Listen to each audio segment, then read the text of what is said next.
आवाम है वो वक्फ बोर्ड का घेराव करेगी या फिर और कुछ देखने को मिलेगा? ऐसे ही चलता रहा तो बदनामी हम सारे लोगों के सर आएगी। जो समाज, मुस्लिम समाज आज बहुत पिछड़ा हुआ है। मुस्लिम समाज के पास खाने को नहीं है, पहनने को नहीं है, कुछ करने को नहीं है। और उस समाज के उत्थान के लिए हजरत मौलाना आजाद साहब ने इस चीज़ को बनाया था। वो कार्य तो कर नहीं दे नहीं रहे हैं लोग, उल्टा उसका विवाद उठ के इतना आ रहा है कि हम लोगों के सर पर आ रहा है कि आप लोग एक संस्थान को नहीं चला रहे हैं, आगे क्या संस्थान आप लोग क्या काम कर पाइएगा समाज में। तो ये बहुत ज़रूरी है, इसको, इस विवाद को सुलझाना मैं समझता हूँ अभी बहुत ज़्यादा ज़रूरी है।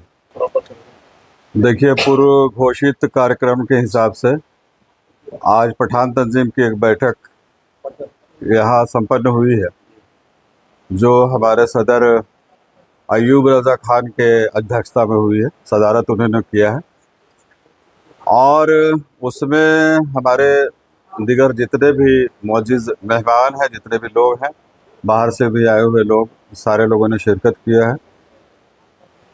उसमें यही बात निकल कर आई है कि दूसरी तंजीमों ने अंजुमन इस्लामिया के लिए बहुत सारी बैठकें की और बहुत सारे कार्य को किए, लेकिन वो सारे फेल हो चुके हैं। तो अब पठान तंजीम को, चूँकि पठान तंजीम की अंजुमन इस्लामिया के लिए ये पहली बैठक थी, मैं आपको बता देना चाहता हूँ। हमने इससे पहले अंजुमन इस्लामिया में कोई रुचि नहीं दिखलाई थी, इसलिए कि हम जान रहे थे और समझ रहे थे कि ये बहुत अच्छी तरह से कार्य कर रहा है, बहुत अच्छी तरह से चल रहा है।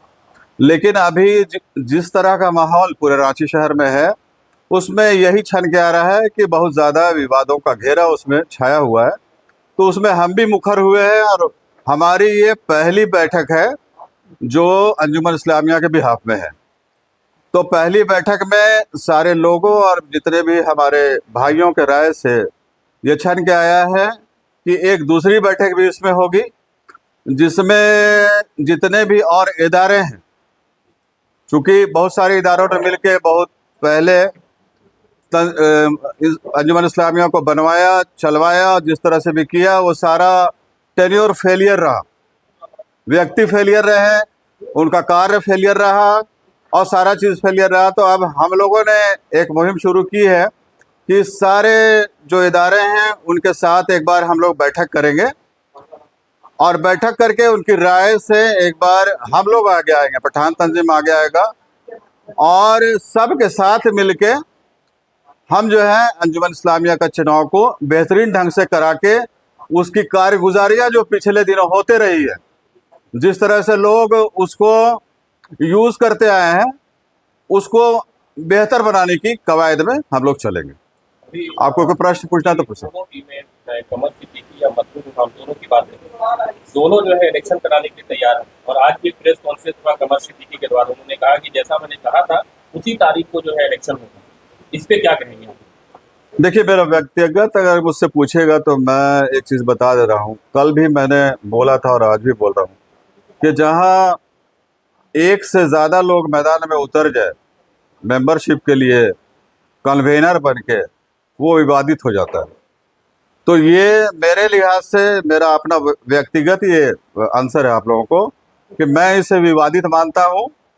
और चूंकि एक तरफ कमर सिद्दीकी साहब बना रहे हैं, एक तरफ मतलूब इमाम साहब बना रहे हैं, अब बताइए, आप लोग खुद रिपोर्टिंग करते हैं तो किसका वाला जो बनेगा कैंडिडेट वो मान्य होगा, आप लोग खुद बता दीजिए। तो मेरे हिसाब से जो हो रहा है अभी, वो दोनों में से किसी का जो सदस्य बन रहा है तो उसमें आगे बढ़ के वक्फ बोर्ड को आना चाहिए और वक्फ बोर्ड अगर ये क्लियर कर देता है कि नहीं, उसका वाला जो सदस्य बनेगा वो सही है, इसका वाला गलत है, किसी को कोई तरह का दिक्कत नहीं होगा। लेकिन चूंकि वक्फ बोर्ड की भूमिका इसमें बहुत ही संदेहात्मक नजर आ रही है, कहीं उन्होंने जो व्यू अपना जारी करके दिया है कि अच्छे माहौल में सिर्फ सब मिलजुल के अपना जो है चुनाव करा ले। अरे अच्छे माहौल, यहाँ तो माहौल जब से अंजुमन इस्लामिया बना है तब से माहौल ही कभी नहीं बन पाया, तो अच्छे माहौल में कहाँ से होगा। आप आइए, या तो अपना एक ऑब्जर्वर आप दीजिए या फिर दोनों कन्वेनर में एक को घोषित कीजिए कि ये सही है, ये नहीं रहेगा, तभी चुनाव हो सकता है।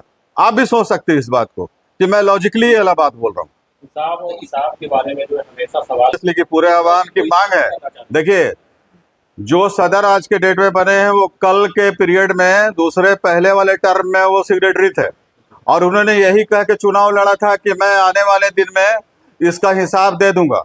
अब वो 3 साल फिर रहे सेक्रेटरी और उसके बाद उच्च पिछले 5 साल का और अभी 3 साल का 8 साल का हिसाब उनके पास है। तो उनको अगर हिसाब नहीं देंगे अगर वो, तो मेरे हिसाब से वो कानूनी शिकंजे में आ सकते हैं। सर, वक्फ बोर्ड जैसा आदेश जारी किया है कि आपसी समन्वय बना के ही चुनाव को करा लिया जाए, लेकिन यहाँ देखा जा रहा है कि 2 गुटों में लोग बढ़ गए हैं और दोनों से आवाम बहुत असमंजस में है कि वोटर कहाँ बने, किसके पास बने। इस सिचुएशन को दूर करने के लिए पठान तंजीम क्या स्कीम लेके आई है? क्या मैं आप ही से पूछता हूँ मेरे पत्रकार बंधु, तो मैं किसके पास अभी बना नहीं हूँ, मैं किसके पास जाऊं बनने? आप खुद ये चीज बता दीजिए। आप खुद कंफ्यूज हो जाएंगे, अपनी प्रश्न को सुन के आप खुद कंफ्यूज हो जाएंगे कि मैं उसके पास, या तो दोनों से मैं बन लूं या फिर एक से बनूं, तो आप खुद कंफ्यूज हो जाएंगे सवालों को लेके। मेरे हिसाब से दोनों अमान्य है और एक नया व्यक्ति या नया जो प्रशासन के द्वारा हो, सुन्नी वक्फ बोर्ड के द्वारा हो, एक नियुक्त होना चाहिए, आना चाहिए, सारे लोगों को अपने विश्वास में लेना चाहिए और एक शुरू से इस मुहिम को बढ़ाना चाहिए। कुछ देर होगा और उस बीच में हिसाब की भी प्रक्रिया आ जानी चाहिए। जो हिसाब उन्होंने इतने दिन से रखा हुआ उस हिसाब को भी उन्हें दे देना चाहिए, सारा कुछ सही हो जाएगा।